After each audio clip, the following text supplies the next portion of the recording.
Great call. He caught him in his zone, which you would expect in the long yardage situation, which is a good screen. And once he got going and threw it back, kind of a dangerous call, but when you're down 14-7 in a state championship game and you haven't been here in 40 years, you have a tendency to use all your plays. Don't want to leave anything in the bag. No, that's right. Fostoria made the timeout call as St. Joe's again wanted to quickly get the ball in play. It's almost like watching an international basketball game. As soon as the ball's ready, we're ready. Well, I don't know if the Vikings have done this very much. I haven't seen all their games, but they don't seem to be very adept at having their whole offense available to them. It kind of looks hit and miss to me. And they have 2 minutes and 23 seconds, so they still have plenty of time to get this ball into the end zone or at least get a field goal out of the drive. St. Joe's with a pretty good breeze to their back. 14-7, Fostoria leading all the scoring taking place at the open end of the horseshoe. First down, Miller with lots of time. Ball sailed over the head of Chris Stevers, his intended target. It'll be a 2nd and 10. He had him wide open, a curl route by the outside receiver, and Tony waited a little too long. He had him open for about 3 seconds there and just threw the ball very sharply but high, and it didn't have a chance for the catch or the completion. When you have an option quarterback, Gary, like Tony Miller, where you're almost thinking run first and pass second, on a day with this much wind, it's almost a detriment to him when it's at his back because it puts too much on his ball. The ball does sail, and you have to throw the ball very crisply when the wind's to your back. You can't lay it up in the wind. It'll just sail on you. 2nd and 10, Miller again back to throw. Pressure. Miller gets it off, and it is picked off by Mike Llewellyn. Threw it into coverage. The only question was, would Llewellyn be in bounds? Did a great job of dragging his feet, very well prepared. Played the play. Miller rolled out to his right. The secondary kind of drifted that way. The linebackers drifted that way, and he came from out of his vision, tried to loop it up high, and just didn't put enough on the throw. They were putting an awful lot of pressure on Tony Miller, coming through strongly. Tom Bredigan making the pressure on Miller to force him to throw the ball. Llewellyn with the interception, 2nd turnover of the game against St. Joe's. Here comes Macbeth out over the 40 to the 41-yard line. John C. on the stop for the Vikings.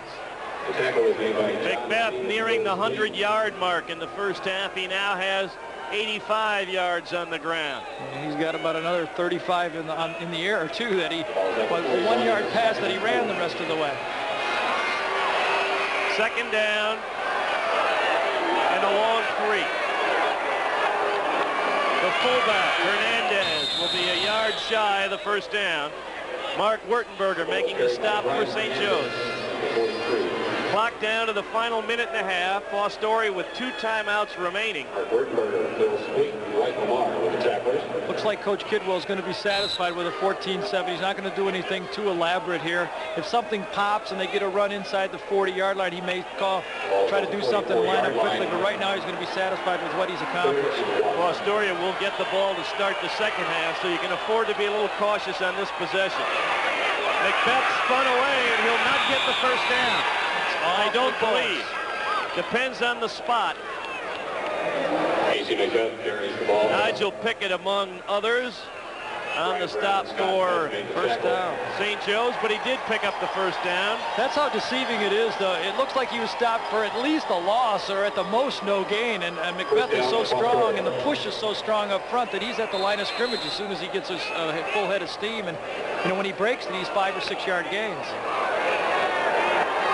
40 seconds to play in the half. 14-7 Fostoria. 1st and 10 at their own 44.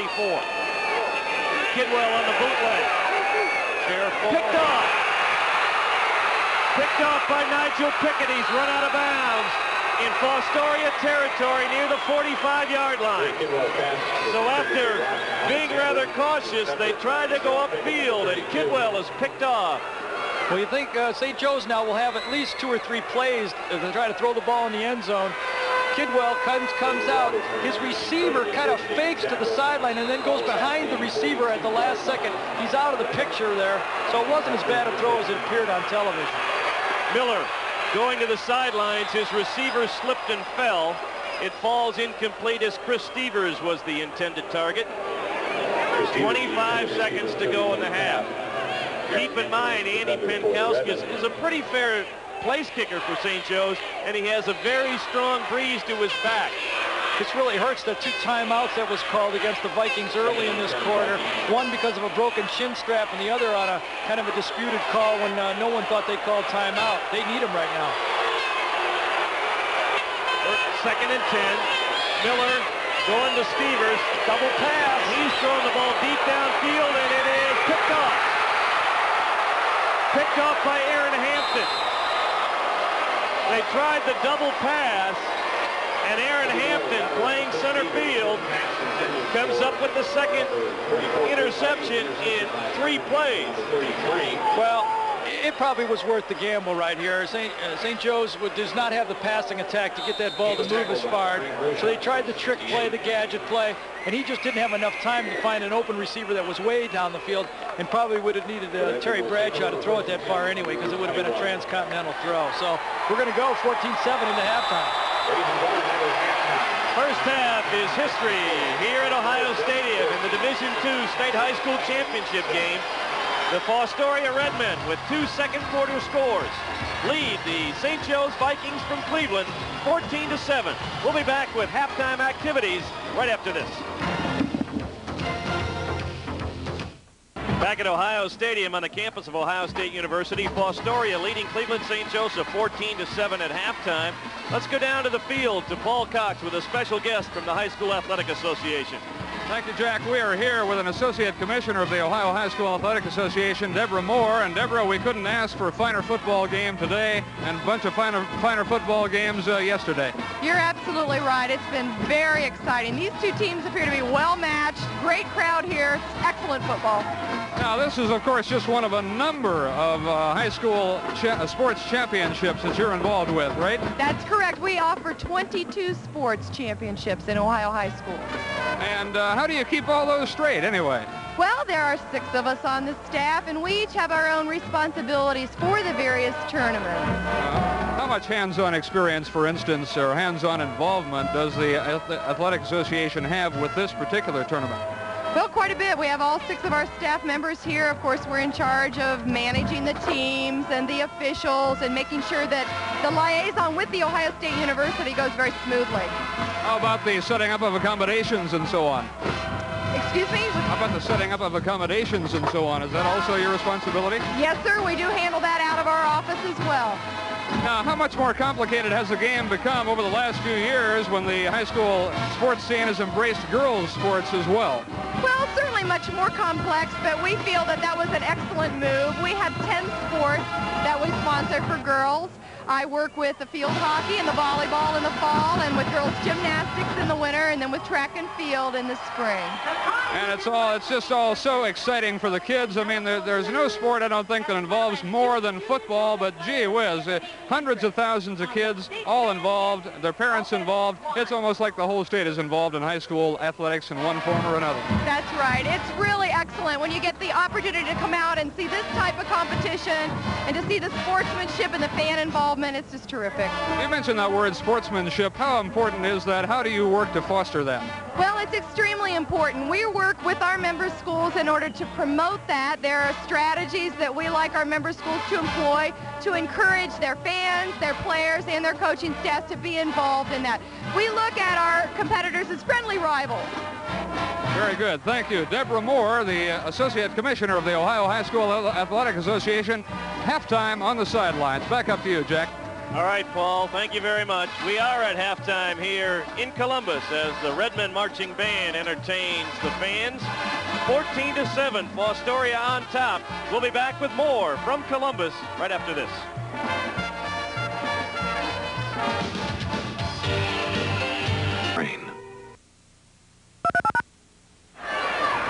Welcome back. A couple of minutes away from the resumption of play in this Division II state championship game. With Gary Danielson, I'm Jack Corrigan. Fostoria leading 14-7, but the Vikings of St. Joseph had the early advantage 7-0 on a beautiful 50-yard touchdown run off the option by quarterback Tony Miller.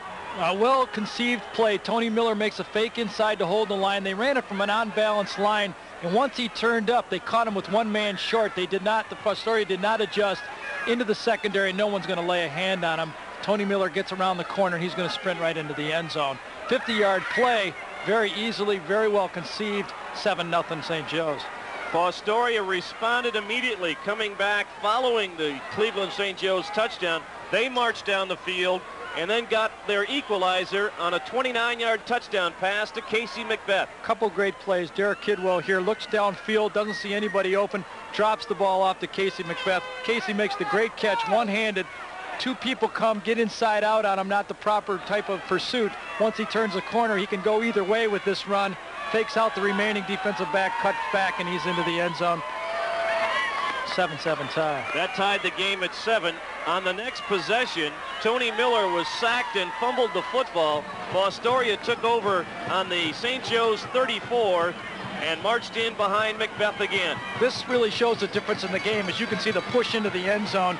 St. Joe's has been unable to stop the inside ground game. It's very, very easy just to hand off to the tailback. Very comfortable for the coaching staff just to hand it off, pick 4 and 5 yards up at a crack, and then all the other plays are gravy on top of that.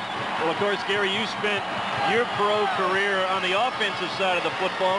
Well, what do you think John Story, the defensive coordinator for St. Joe's, and Bill Gutbrod are going to try and do with their defense to try and shut down Casey McBeth? There's no doubt that they probably feel at halftime that they're a little bit outmanned up front. You could see a beginning of it at the end of the first half. They were starting to stunt their linebackers in there. Spleet and Lamar were crashing in, trying to blow the running game up before it got started. What they're going to have to do is try to catch some plays in the backfield and force Kidwell to do some things that he's not comfortable doing with yet. He's only a sophomore. Try to put the game more on the quarterback's shoulders and take it away from Casey McBeth. He's just too tough. And on the other side, for Dick Kidwell and his Fostoria Redmen, they adjusted pretty well in the first half and have contained Tony Miller with the exception of the touchdown. There's no doubt about it. Miller has not been able to get outside on any of the bootlegs or on his passing game. Looks